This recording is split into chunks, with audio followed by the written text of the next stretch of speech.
This week we begin a new book of Torah, Sefer Bamidbar, the book of Numbers. It's honestly a relief to have finished the book of Leviticus. I suspect tonight's crowd is especially glad to be finished with that one. But Numbers is also filled with plenty of challenging moments. Harrowing tales of rebellion, myriad existential threats to the people, and restive Israelites themselves who really don't know which way to turn. Not to mention a leader who is certainly at his wits' end. There they are, and here we are, Bamidbar, still in the wilderness. Each year it probably feels right about now like we're caught in some wilderness for one reason or another. And this year, I think we all probably have some idea of why the metaphor feels especially resonant. After exactly 8 months since October 7th, with war still raging in Gaza and so many of us in a constant state of anguish, we still have an uncertain path ahead. As much as we might pray for a ceasefire or a hostage release, those things haven't yet materialized. And as much as we try to ground ourselves in tradition and ritual so that we can live meaningfully in the morass of our time, many of us remain unmoored and unsure of what to do next. Our clergy team has spoken at length from this bima about the fissure within the Jewish community around Israel-Palestine. We are well acquainted with the ways in which various groups want us to pick a side or march in one direction only. That feels especially true for those of us who are also in the queer community, for whom the conversation feels louder, at a time when it's often a delicate balance to be both queer and Jewish in familiar spaces. Whether we identify as queer or not, most of us have spent our adult lives undoing all that we thought we were supposed to be.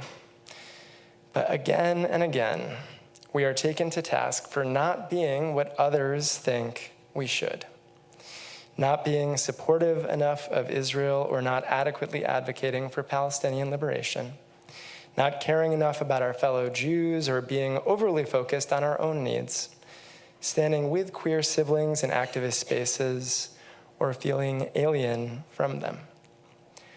Like all the other binaries we've sought to reject in other arenas, we know we must resist the impulse to fall into the binary thinking of our public discourse, choosing instead to believe in a future where Israelis and Palestinians together will find a way through this in peace. But resisting that binary leaves us now without an obvious path, and therefore in some kind of wilderness. Classically, there are a few benefits to being in the wilderness. The Midrash teaches that the desert is the perfect place to encounter God. Only in the desert, where you are thirsty, can you drink fully from the well of Torah. Or, we might translate, only without distraction, only far away from the expectations of other people, can we focus on our unique missions in life. Samson Raphael Hirsch taught that Bamidbar contrasts the people of Israel as it actually is, with the ideal to which it was summoned in Leviticus. Whether we like it or not, the wilderness may be, in fact, the perfect place to figure out who and what we are. In this week's Haftorah reading, we get a reframe of this same idea. In this passage, the prophet Hosea condemns the people for losing their way in relation to God and uses the wilderness as a central motif for describing their course correction, or the site of their course correction. Hence the connection to this parsha. In verse 5 of that text, God says, in reference to the people, "I will strip her naked and leave her as on the day she was born. V'samtiha chamidbar, and I will make her like a wilderness." Hosea describes the desert as a place where the people are naked and stripped of everything that guards them. They have to take off the garments that society would otherwise demand and exist in their most basic form, vulnerable and exposed. And in Hosea's telling, it's in this sort of state that the people can return to who they actually are as Israelites. In our case, we might imagine that returning to ourselves in this wilderness requires that we remove the uniforms we wear in different spaces and unfasten the armor that shields us from feelings we wish to avoid. Only with this sort of vulnerability might we find a messy truth of who we actually are. And if we allow ourselves to do this, presumably what we'll find is that we're not just one thing or another, but so many different identities and values interlocking, so many points in between the spectrums that exist among people. Being forced into a binary robs us of all the complexities that we are or that we hold. That's as true of our genders as it is of our politics, or pretty much anything else.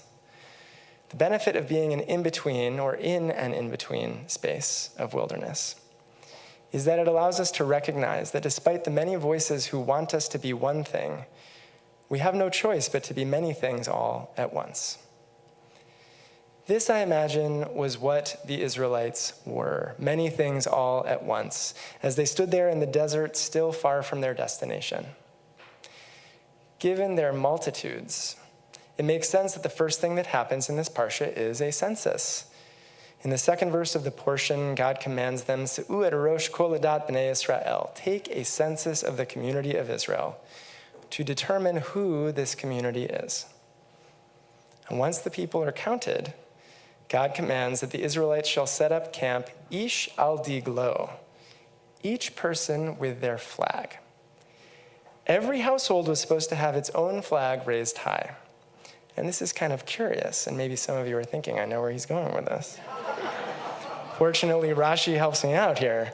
Rashi explains the phrasing to mean, ish al diglo, that every one of those flags should look unique, color-coded to distinguish one tribe from the next, but with emblems and insignia that are distinct to every individual.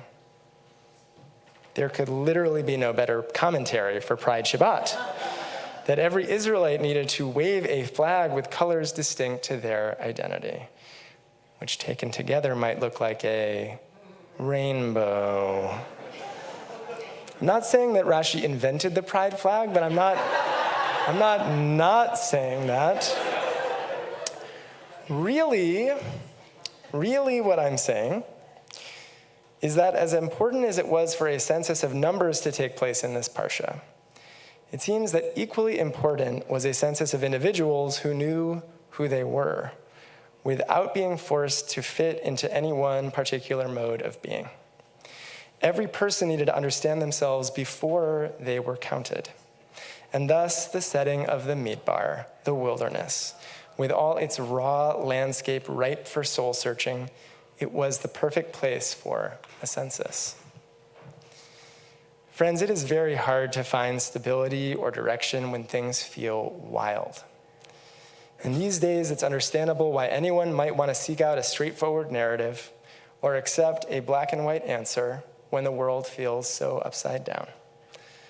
But counterintuitively, I think a wilderness like the one in which we find ourselves is precisely the time and place to resist conforming to one prescribed set of values or identities. And maybe it's a chance for us to get real about the raw, exposed, vulnerable complexities of who we really are. Like the Israelites with their flags, it may be that the one way through this together is for each of us to figure out on our own what colors really feel right to us as unique individuals. And to likewise accept that everyone else's colors will be and should be different from our own. A color, after all, is only a perception of light. And on this Pride Shabbat, may we find a bit of that light refracted in our own unique way, and may we enlighten each other. Shabbat Shalom.